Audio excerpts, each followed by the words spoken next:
All right, we're going to get going. We're going to stay on schedule, respect everybody's time. We call this next panel Voices in Governance from Capitol Hill to the Kenai Peninsula. And Senator Sullivan has already given us some of his time.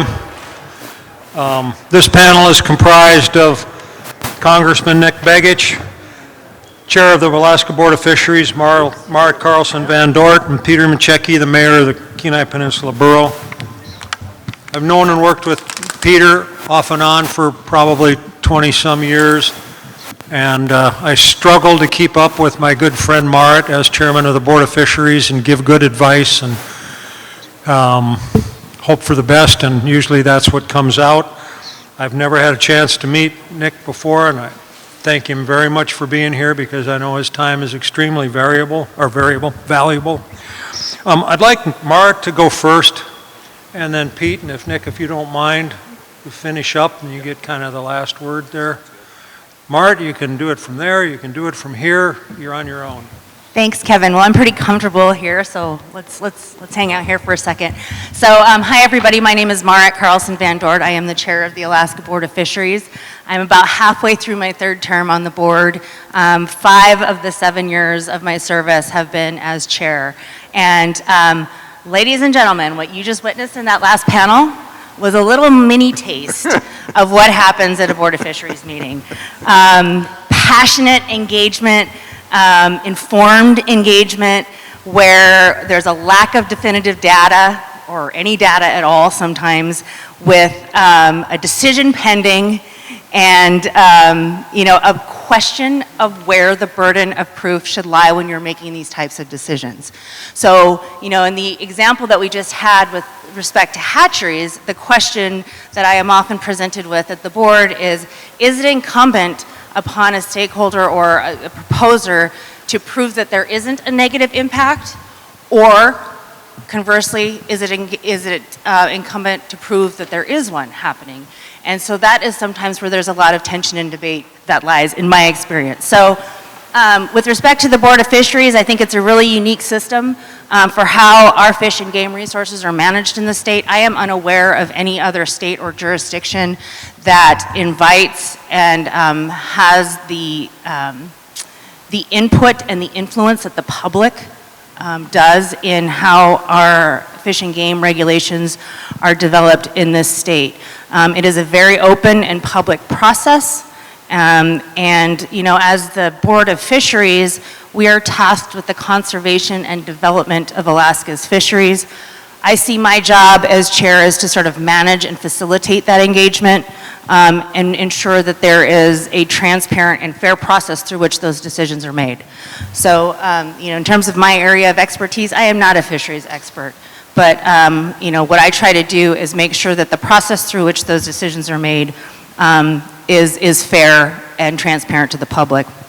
We've got a 7-member board, gubernatorially appointed and legislatively confirmed. Again, another option for the public to weigh in on who is sitting at that table and making those decisions. We typically will see about 200 to 300 proposals submitted to the board each year. Over half of those typically are submitted by individual people, not necessarily industry or other agencies, but just folks that are interested and concerned about how fisheries regulations are promulgated. About a third on any given year of the proposals that are submitted will get passed. And by and large, the job of the board is allocation, right? It's deciding who gets how much, primarily, and most of the fisheries in the state of Alaska, I would say, are fully allocated. So those discussions can get pretty spicy, I would say.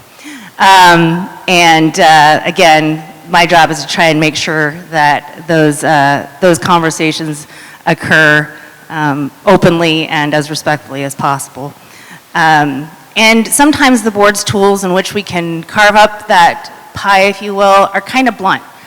We don't have any fiscal authorities at the board, so we can't compel the department or the administration to enact programs or spend money in any kind of way, we're pretty much restricted to time, area, methods, and means for the most part.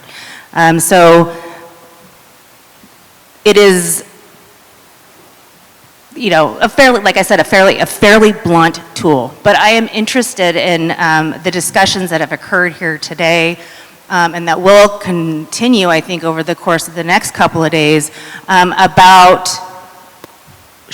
whether or not the board process and policies should change. I heard a little bit about that in the first panel discussion. And if so, how? Because again, the ultimate goal, right, is to be able to conserve and develop our fisheries, and we want them to be sustainable for many, many generations to come. So I'll stop talking and see kind of how the conversation flows, but thank you for the invitation to be here. Peter?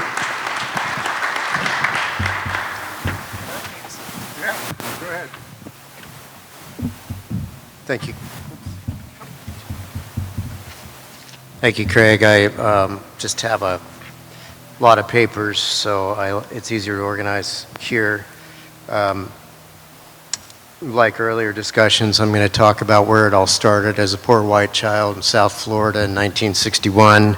Just kidding, that was my opening joke.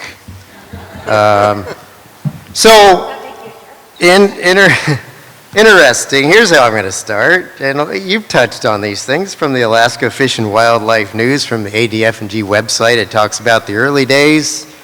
One of the reasons we're a state is because we didn't have faith in federal management of our fisheries.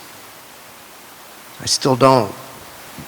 And that's problematic. In the 40s, once the war kicked off and it became knowledge, there was knowledge of the riches of our Cook Inlet fisheries. We started with fish traps. We immediately began putting an enormous amount of pressure on these fisheries, and within 10 years we had a problem, right? So it has a lot to do with statehood, because Alaskans had kind of wanted to strike out on our own. Felt like we could do better. We did do better. So one of the earliest commissioners, the earliest commissioner, Andy Anderson, said something, and he said to his biologist, "Gentlemen, the governor has instructed me to return the salmon runs to their former abundance regardless of the pain that is inflicted on the people." He said, "I'm charging each one of you to make sure that every stream in your district is filled to the maximum spawning capability. Now, if you allow an over-escapement, depriving the fishermen of their livelihood, you can expect to be criticized.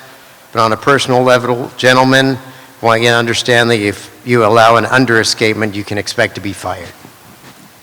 Right? So this is not a new problem that we have in our state. And I am not a biologist. I do serve on the National Fish Habitat Partnership Board. I think it's an important position for Alaska. A lot of those federal dollars come here to ensure healthy riparian habitat.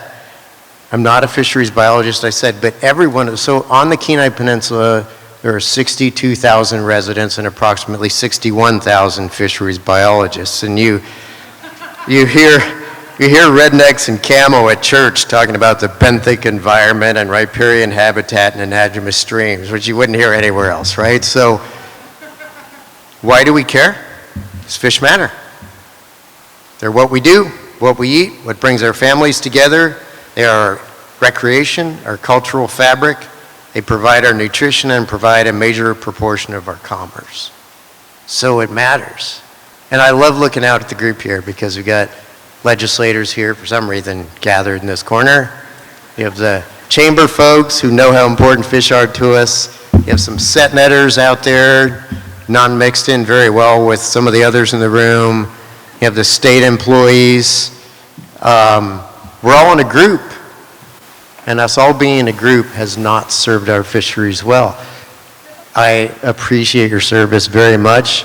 Shouldn't be about allocation. It should be about fish, and there should be an eye to commerce, right? And Cook Inlet is such a dynamic body of water with so many impacts. We've got the deep water lake production that we're seeing not only in the Bay, but we're seeing here. We stopped the planting of fish in Bear Creek except no one told those fish. We reached maximum escapement in the Kasilof River before the season ever started this year, right? These are enormously productive systems, and we have to challenge getting fish to the shallower streams up north in adequate numbers, yet not allowing millions of fish of commerce to go by the wayside. It's challenging. It's very difficult. And politics gets in the way. Fish don't have an R or a D next to them. They're not a member of a user group. I have 4 boats, excluding canoes, kayaks, and inflatables. I'm a drifter in Cook Inlet, have been for 35 years. I have a river boat that I use very regularly. I have a drift boat for the upper river. I have a boat that I keep in the water in Homer in the summer, which doesn't see a lot of use, unfortunately. But that's what being an Alaskan's about, right? It's what we all do. So through the years of people duking it out in church because they belong to one, I actually broke up a fight with 2 guys in my church. A fight, not an argument. Why are we doing that? We have got to come together on the maximum production and the maximum values of those fish. So, we have wonderful scenery here, abundant critters, a healthy environment, but we got to be honest with ourselves. The 152 million in tourism alone, that commerce on the Kenai Peninsula, matters. You can double that with a successful commercial year. It matters. Why does it matter? 13 years of out-migration is happening for a reason. There's no hope. And we have the ability through our fisheries managers and our Board of Fish to better maximize those by coming together, pushing aside the politics and making good things happen. We understand it's not going to be the same on low return years. But when we have high return years, that commerce is so important, not just on the Kenai Peninsula, but that spreads throughout the region. Fish matter. You can say that people come for the mountains and people come for the game, but they come for 3 weeks in July, right? And throughout the country, and I'm learning this from the Fish Habitat Partnership, they have similar problems, they have similar user groups, they have similar issues. Many of them have been very successful on recognizing the value of fish and putting fish first, and some haven't. But we always have. So it's time. I'm a member of the Alaska Outdoor Council. I'm a member of KPFA. I've been a member of UCEDA. I'm a member of the Guides Association because I understand the value of all 4 of my boats, right? So it's time we move beyond that. So my discussion is about optimizing this opportunity by putting fish first, yet increasing the understanding about how to work together to provide flexibility for maximum value on years like these and adequate value on years with lower returns. I love that we reached minimum escapement this year. I'm very hopeful. I love giant sockeye filling the rivers for everyone from people out in the inlet to folks that rent our VRBOs and hotel rooms. It all matters, right? And I hope we can get there. It's time for the next generation to get together, to stop duking it out in church, and start figuring out how we get maximum productivity out of our fish. How we get fish to the valley, how we maximize what is produced in these deep lakes. It's time. So I'm really hopeful. I'm thrilled that we're together talking about this today. It means a lot to me that I've been invited to speak here, and I'm ready to pull up a seat at the table. It really matters. And our fish are forever. I forgot to mention the conservation people who are so responsible for the health of increasing productivity in many streams that have been previously blocked off for the last 50 years around here from homesteader road construction practices. But we are all one. We've been divided. It's fruitless and counterproductive to fish and what fish can do for us in the state of Alaska. Thank you. I look forward to chatting some more. Take that with back. Okay. I'm going to corner you guys for a couple of questions. Okay. Congressman.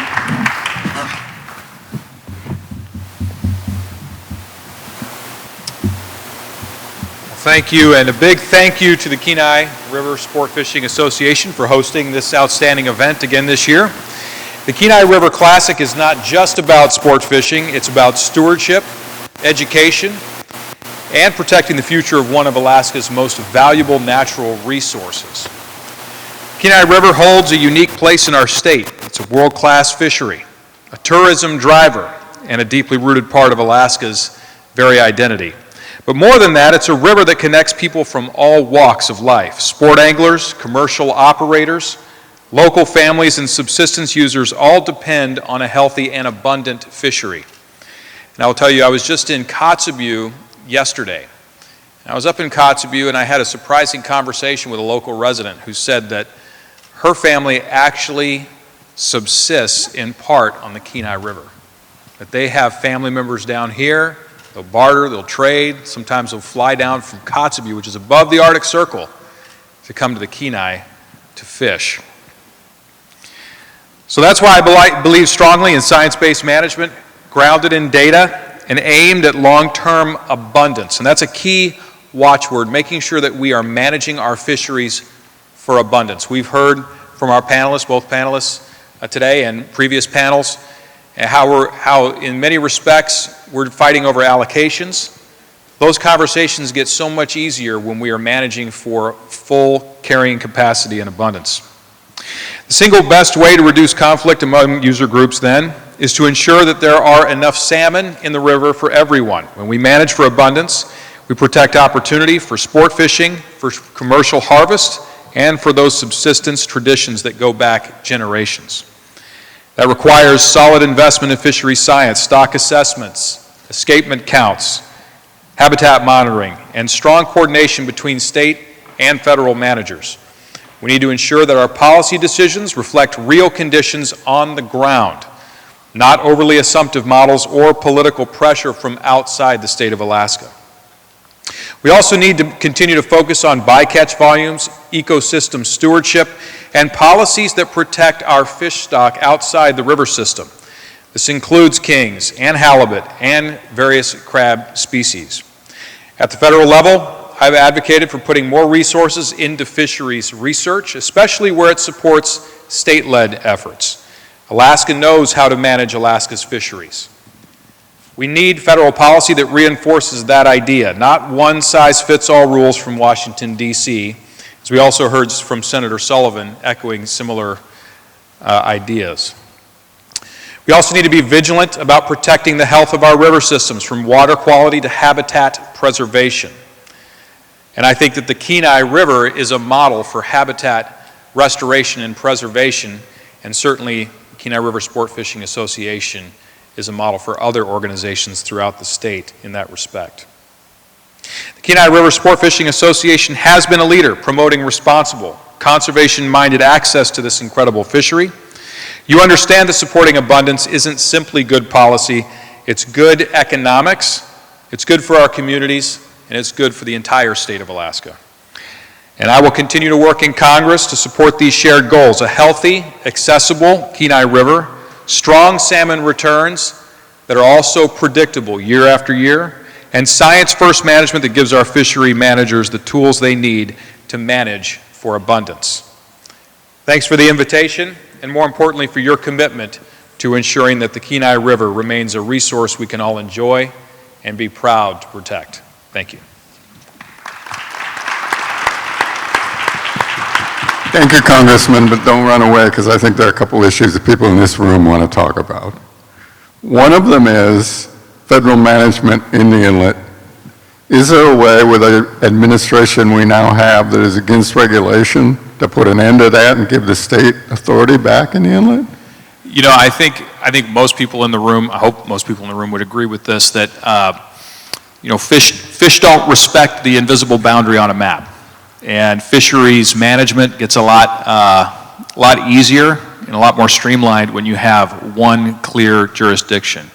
And I think that's appropriate here in the Cook Inlet. I think that's important, and certainly I advocate and will continue to advocate for the state of Alaska being the. So is there a practical way to get there since we I kind of think got the there- courts in the middle? I think there's a way to get there, but I think it's going to take a lot of education in the Congress and with this administration. Fisheries has not been their top priority. They've been focused on a number of other issues, and so it's going to take a lot of advocacy, our office, other offices, people in this room to make sure that this bubbles up in terms of priority. And I'll direct the other question to Peter, but feel free to weigh in here if you see any federal help that come in the way.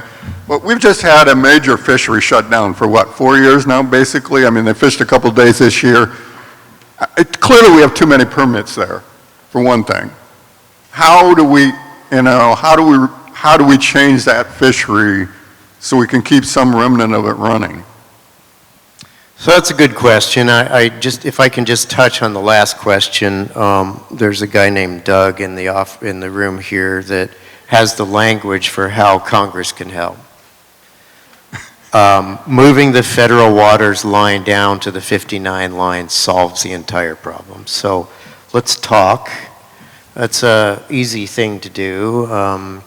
But what that does is move the federal management waters down out of the fishery altogether. And it doesn't work. It doesn't work for efficiency. The feds should not be managing our anadromous fish. That's just the bottom line.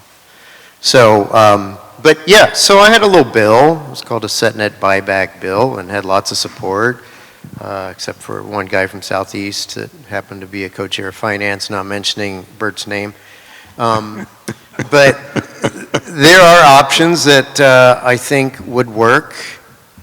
I do encourage the Board of Fish we investigated alternative gear types in Cook Inlet for selective harvest. They were successful. I nudge the board to accept those methods, which would have put set netters in the water much earlier without a king problem. That has been a very successful result from a couple different gear types that have been experimented. So should the board be considering letting people trade out permits? I mean, are there sites that you could convert SetNet permits to beach seine permits effectively and efficiently? It seems so. The department can weigh in on that if they'd like. It seems like it was successful. There was some poundage that was produced without an interception problem. Doug, you're hiding ahead, behind Doug. your hands back there. Come on up here. Yes, I know what some of the problems are, and some of them need to be resolved, that we need to know if it's working or not, but don't look at me like that. You're aware. Okay, yeah, so we're experimenting with alternate gear types. The Gabriels were very kind enough to start figuring out a way, how can we continue to fish sockeye without interfering with the return of king salmon to meet our recovery goals. So last year, a year and a half ago, we experimented first off with it. I think we issued like 4 or 5 permits. We learned a lot. We learned a lot that we can actually harvest sockeye salmon without a significant impact on Chinook salmon. The question then is, we saw that on 1 or 2 beaches. We didn't know how that would be impacting the wide range of east-side SetNet distributions in the inlet. So the board discussed this in depth at a meeting last spring and decided it wasn't quite ready to go take the step of changing over SetNet gear or seine gear during the recovery period because they wanted some more information. Very promising. We again evaluated this year. We got some additional sites located both up north of the river as well as south of the river, and we learned a lot more. I think there are opportunities moving forward to look at changing some of these sites from SetNet to seine gear, or basically during recovery periods of time, putting seine gear in the water where you would have SetNet gear, which is very non-selective. So we're learning a lot. We're going to continue those experiments as we move forward. And there may be other types of gear types. The dip net fishery is a prime example. We harvested tens of thousands of sockeye in dip nets in the last couple of years. That worked. Was it a change? Was it something that we did willingly? No, because there's a lot of desire to maintain status quo. But as Peter said, we got to look at economic opportunity. And maybe some of these other gear types aren't as effective, but they do continue those operations in the water, and they do continue to provide some economic benefit. So, yeah, I think there's possibilities. You didn't think you were going to get away with, right? No, I'm sorry. Craig, if I can just, and you asked the second question, yeah, I think a reduction in gear would be beneficial. I wouldn't have done the bill, worked with set netters extensively and the CFEC, and I think that is a solution. I think drifters are an easier tool. I think reducing gear on the east side, this problem is likely not going to go away, and I think by working together, we can look at alternative gear types and those So that are willing to move on from this way of life. It was voluntary, and I think it would be a positive outcome. Well, the elephant in the room there is where the money comes from. Right. And Yep. I mean, can we get another, federal-backed program as the purse seiners got in Southeast to, finance the GO and everybody pays it back in the years after? Or what are we looking at as options? You know more about this than I do. There are various options. People have to weigh the priority of moving forward away from a struggle that's been going on for about, I'd say, 45 years. Yeah, it's as heavily, long as I've right? I been mean, here. there's a value to that. There are federal conservation dollars. There are folks interested enough to solve the problem that might be willing to invest, and a loan program would be beneficial. But I think it's not, in the grand scheme of things, it's not a large bill. And I don't know, if things look promising, I'm not sure as many set netters are going to want to leave the industry. But at the point that we were measuring, it was a 95% support rate for set netters, which solves a problem. And I'm not going to say that set netters are a problem, but people are tired of the fight. It doesn't mean that other gear types might soften the number of folks ready to leave the fishery, because excess escapement, and I'm not going to do the science thing on excess escapement, because I don't know. We're going to learn about that. We're putting 4.5 million fish into a river. We're going to learn about it firsthand here in the next 4 or 5 years. But whatever goes up the river is lost to commerce and out the door. And we know that we're above that point where it's painful for South Central to lose that level of commerce. So we've got to find a better way.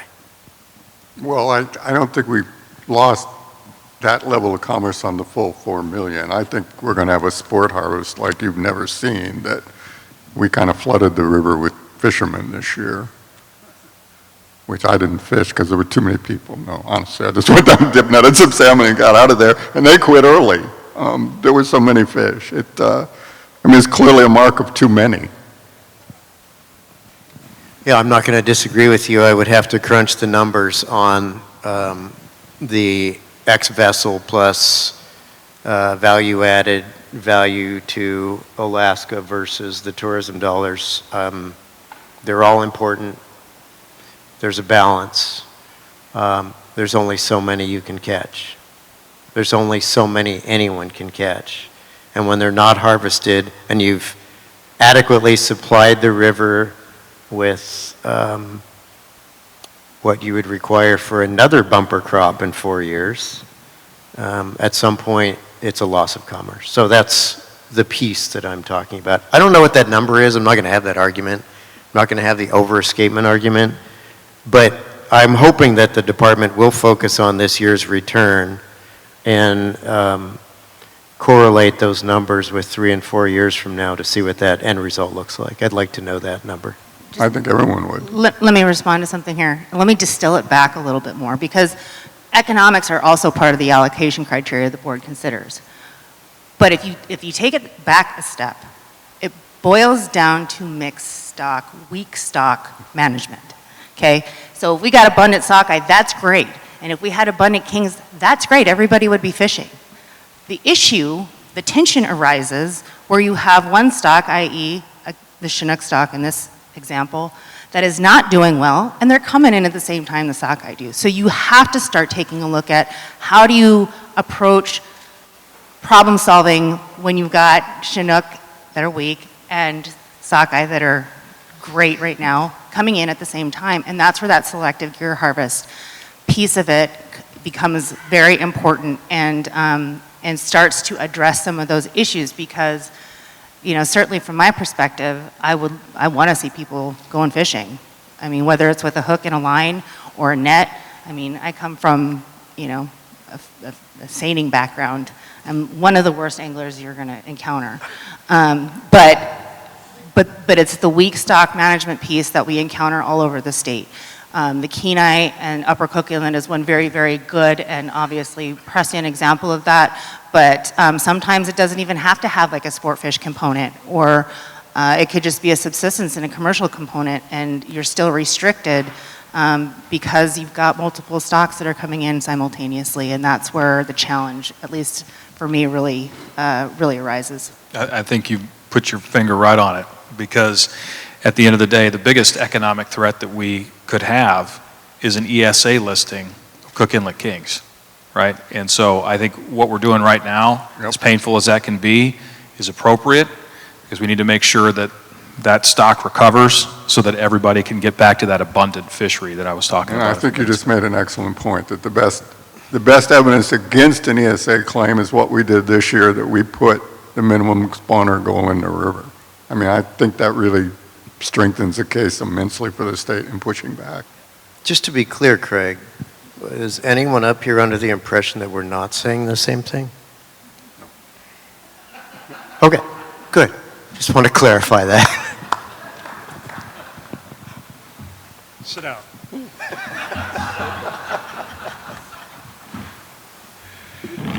Okay, thank you very much. This was wonderful. Let's give him a hand.